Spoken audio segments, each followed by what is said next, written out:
عبادت کریں، اچھا خوبصورت لباس پہنیں، صاف ستھرا اجلا، خوشبو لگائیں، وہ آپ کو عبادت کے اندر یکسوئی پیدا کرنے اور لطف دینے میں ہیلپ کرتا ہے۔ غسل آپ کو عبادت کے اندر نور دینے میں، حالانکہ صفائی جسم کی ہوتی ہے مگر جسم کی صفائی آپ کے باطن کی صفائی میں اترتی ہے۔ اس طرح خیالات ہیں، آپ بدبو میں بیٹھیں تو آپ کو یکسوئی نصیب نہیں ہوتی اندر کی، تو ظاہر اور باطن کا ایک کنیکشن ہے۔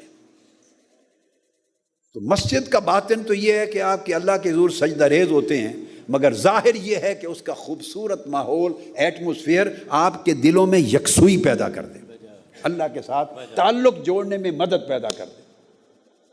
یہی سارا فلسفہ صفائی کا ہے۔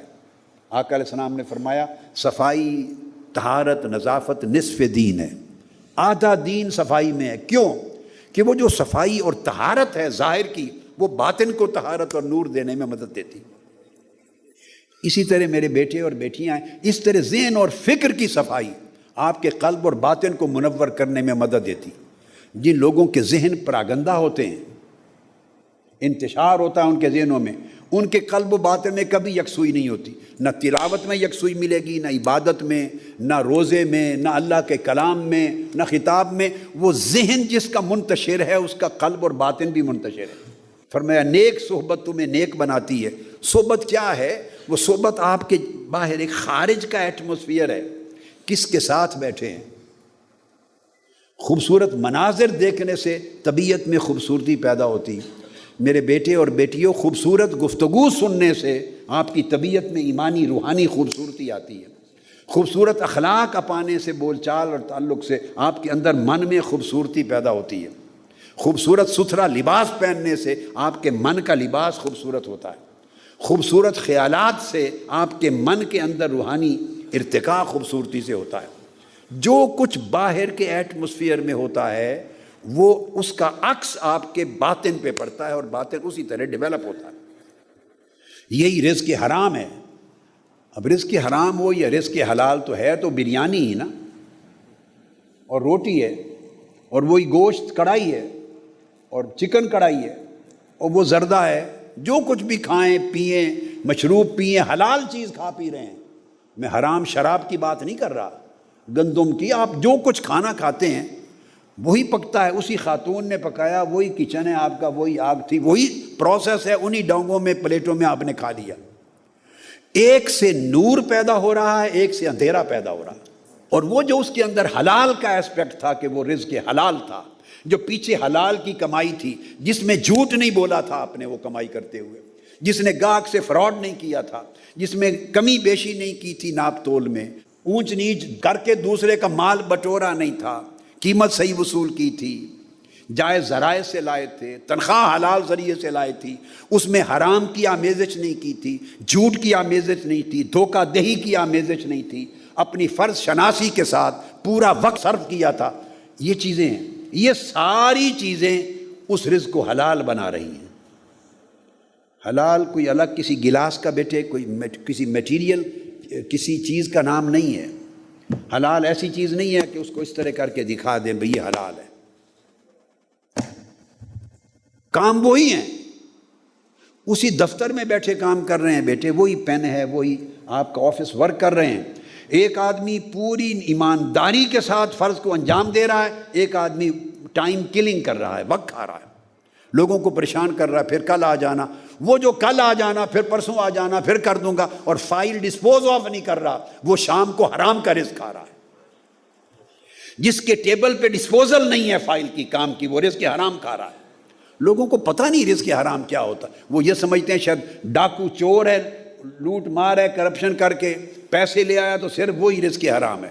تو رزق حرام صرف پاناما سے نہیں آتا، پاناما تو ہے ہی رزق حرام۔ آف شور کمپنیوں کا لوٹ مار کا، قومی خزانے کا، حرام کا مال کمانا، رشوت کا مال، یہ تو حرام ہے ہی، مگر اس کے علاوہ بھی بڑے حرام ہیں۔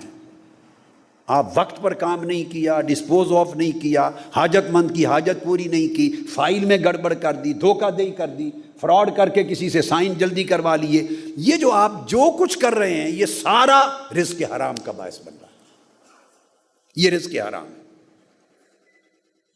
اب یہ رزق حرام سے جو اس پیسے سے جو کھانا کھاتے ہیں، جو لباس پہنتے ہیں، جو مشروب پیتے ہیں، وہ اندر اندھیرا پیدا کرتا، اس سے تاریک اخلاق پیدا ہوتے، اس سے اللہ سے تعلق ٹوٹتا ہے، یکسوئی خراب ہوتی ہے، انتشار پیدا ہوتا ہے، اللہ کا توکل ختم ہوتا ہے، عبادت کا ذوق ختم ہوتا ہے، اللہ کے ساتھ بندگی کا رشتہ ٹوٹتا ہے، اور جو اندر کی تاریکی ہے وہ باہر بھی بندے کو تاریک کر دیتی، اس کو حیوانگی کی طرف لے جاتی ہے، پھر انسانی رشتے خراب ہوتے ہیں، پھر ساری زندگی برباد ہوتی۔ تو دیکھا نا، حلال اور حرام کا فلسفہ بھی دراصل خارج کے ماحول سے آ رہا ہے۔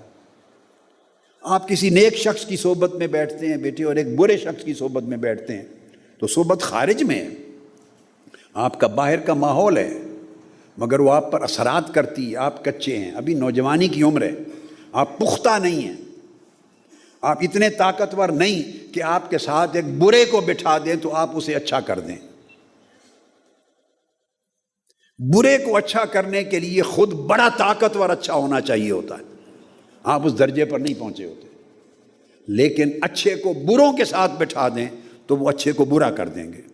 برائی کی طاقت زیادہ ہے، برائی زیادہ ایفیکٹو ہے، جو ایول ہے، ایولنس، اس میں زیادہ پاور ہے ایز کمپیئر ٹو گڈنس۔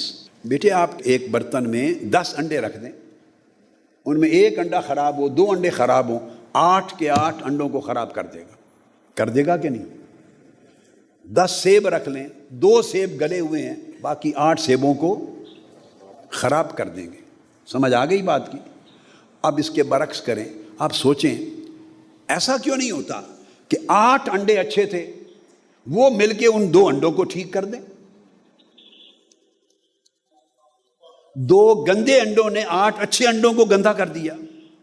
ایسا کیوں نہیں ہوتا کہ 8 سیب تر و تازہ اچھے ہیں، وہ مل کے 2 ہی گلے ہوئے سیبوں کو ٹھیک کر دیں؟ 8 اچھے کیلے فریش 2 گلے ہوئے کیلوں کو ٹھیک کر دیں؟ ایسا کیوں نہیں ہوتا؟ ہوتا ہے؟ نہیں ہوتا۔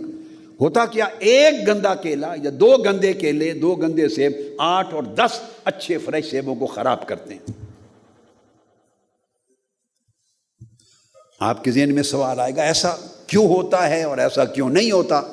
بیٹے اسی طرح ہے، آپ سب صحت مند بیٹھے ہیں، آپ کے ساتھ ایک نزلے زکام کا مارا ہوا انفیکشن کا لڑکا بٹھا دیتے ہیں، کھانس کے، کل آپ کو کھانسی شروع ہو جائے گی،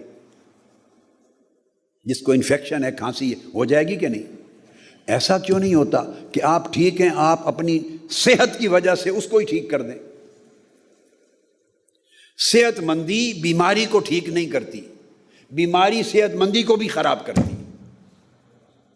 یہ طاقت ہے ایول کی، بیماری کی، کہ اچھائی چونکہ کمزور ہوتی ہے، مشکل سے گزارا کر کے اچھائی لے کے چل رہے ہوتے ہیں نا۔ آپ اس یونیورسٹی میں آئے تو بیٹے اچھائی بڑی مشکل سے تھوڑے پوائنٹس کے ساتھ زندہ ہوتی ہے، برائی کو بہت زیادہ اثرات ارد گرد کی طاقت مل رہی ہوتی ہے۔ لہٰذا آپ اگر بری صحبت میں، سنگت میں، دوستی میں بیٹھیں گے تو آپ کی اچھائی جاتی رہے گی، برائی نہیں جائے گی۔ برائی کو دور کرنے کے لیے آپ کی اچھائی کو بڑا پاورفل ہونا ہوگا، اور وہ تو پاورفل تب ہوگی کہ آپ اس کو بڑھائیں گے پاور کو، تو بری صحبت اثر انداز ہوتی۔